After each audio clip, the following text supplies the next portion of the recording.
हाय guys, मैं Mukesh Angla, assistant professor ABST government Bangur PG college.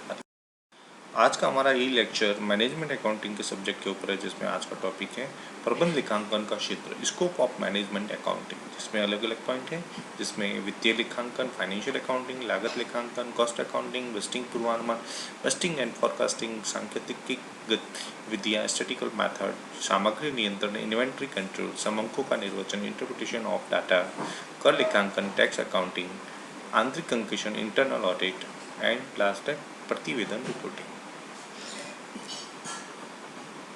प्रबंध लेखांकन में लेखांकन सूचनाओं को इस प्रकार कलेक्ट किया जाता है और सिस्टमेटिक किया जाता है कि मैनेजमेंट उन आपको पॉलिसी निर्धारित करने, डिसीजन लेने और डेली के कार्यों को अधिकतम कुशलतापूर्वक संचालित करने में मार्गदर्शन प्राप्त हो सके। प्रबंध लेखांकन के अंतर्गत किसी भी व्यावसायिक संस्था के पास्ट, प्रेजेंट और फ्यूचर से संबंधित फाइनेंशियल और अन्य संबंधित तथ्यों को ऐसी टेक्निक और मेथड और पद्धतियों के द्वारा इस प्रकार कुशलता के साथ कलेक्ट किया जाता है, क्लासिफाइड किया जाता है और सिस्टमेटिक किया जाता है और एनालिसिस किया जाता है कि उसके परिणाम स्वरूप उपलब्ध सूचनाओं के आधार पर मैनेजमेंट समस्याओं को समझने, सुलझाने से संबंधित निर्णय ले सकेगी। प्रबंध लेखांकन एक काफ़ी बड़ा क्षेत्र एरिया, व्यापक एरिया है जिसमें व्यावसायिक और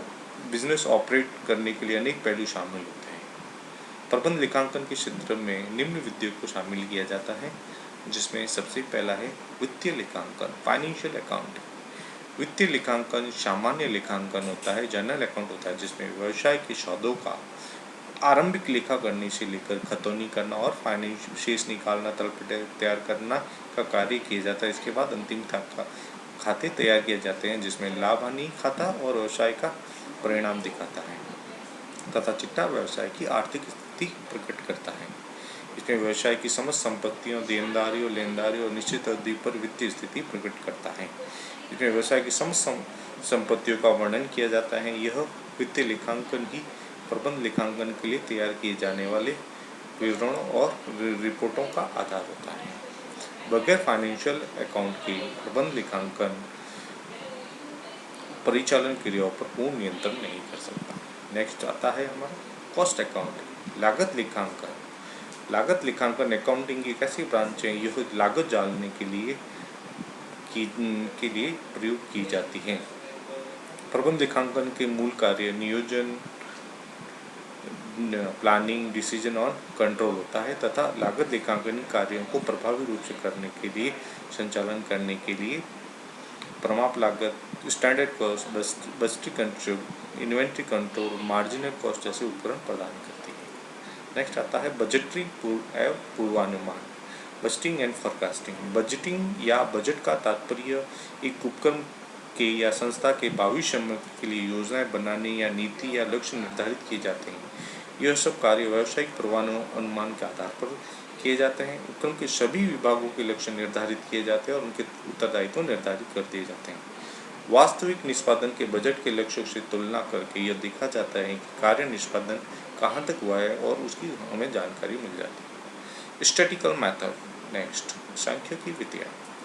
सांख्यिकीय उपकरण जैसे कि ग्राफ्स, चार्ट्स, रेखा चित्र, टैबुलेशन, इंडेक्स आदि के प्रयोग से सूचना का प्रस्तुतीकरण अधिक इंटरेस्टिंग और मीनिंगफुल बन जाता है। नेक्स्ट है सामग्री नियंत्रण, इन्वेंट्री कंट्रोल। जब सामग्री प्राप्त की जाती है और जब तक उसका अंतिम निपटारा नहीं कर दिया जाए, तब तक उस पर नियंत्रण सामग्री नियंत्रण कहलाता है। सामग्री नियंत्रण महत्वपूर्ण होता है क्योंकि सामग्री पर बहुत बड़ी राशि खर्च की जाती है। प्रबंध को सामग्री के विभिन्न स्तर के न्यूनतम और अधिकतम और पुनरादेश की जानकारी का निर्धारण करना पड़ता है। इसके लिए इन्वेंट्री कंट्रोलिंग काफ़ी सहायक होता है। नेक्स्ट है इंटरप्रिटेशन ऑफ डाटा, वित्तीय विवरणों का विश्लेषण, निर्वचन प्रबंध लेखांकन का महत्वपूर्ण अंग है। वित्तीय विवरणों का अध्ययन पूर्व अवधि के वित्तीय विवरणों से तुलना करना और इस तरह की अन्य फर्मों के विवरणों से तुलना कर सकता है। विभिन्न समूहों के विश्लेषण और निर्वचन एनालिसिस के बाद रिपोर्ट्स को सरल भाषा में प्रबंध के सामने प्रस्तुत की जाती हैं। टैक्स अकाउंटिंग, वर्तमान युग में कर नियोजन एवं उसका लेखांकन बहुत आवश्यक हो गया है। केंद्र तथा राज्य सरकारों को अनेक प्रकार के कर लगाए जाते हैं। केंद्र तथा राज्य सरकारों द्वारा अनेक प्रकार के कर लगाए जाते हैं, जिनकी विवरणी भरना, कर निर्धारण करवाना तथा उसके बाद कर का भुगतान करना आवश्यक होता है। यह सब कार्य उचित समय पर अवधि में करना होता है। आंतरिक अंकेक्षण, फर्म के विभिन्न विभागों के कार्यों का निष्पादन का मूल्यांकन करने के लिए आंतरिक अंकेक्षण किया जाता है। आंतरिक अंकेक्षण से प्रबंधक को विभिन्न अधिकारियों की जवाबदेही और निर्धारण करने में सहायता मिलती है। रिपोर्टिंग, प्रबंध के विभिन्न स्तरों पर जो रिपोर्टिंग तैयार की जाती है उनका उन लोगों को तुरंत प्रेषण किया जाना चाहिए जो उनका उपयोग करके आवश्यक कार्रवाई कर सकते हैं और निर्णय ले सकते हैं। इनके भेजने में विलंब से इनकी उपयोगिता खत्म हो जाएगी। तो अलग अलग स्तरों पर प्रतिवेदनों में अलग अलग सूचनाएं प्रस्तुत की जाती हैं। प्रतिवेदन मासिक आधार पर हो सकते हैं, त्रैमासिक, अर्धवार्षिक और वार्षिक आधार पर हो सकते हैं।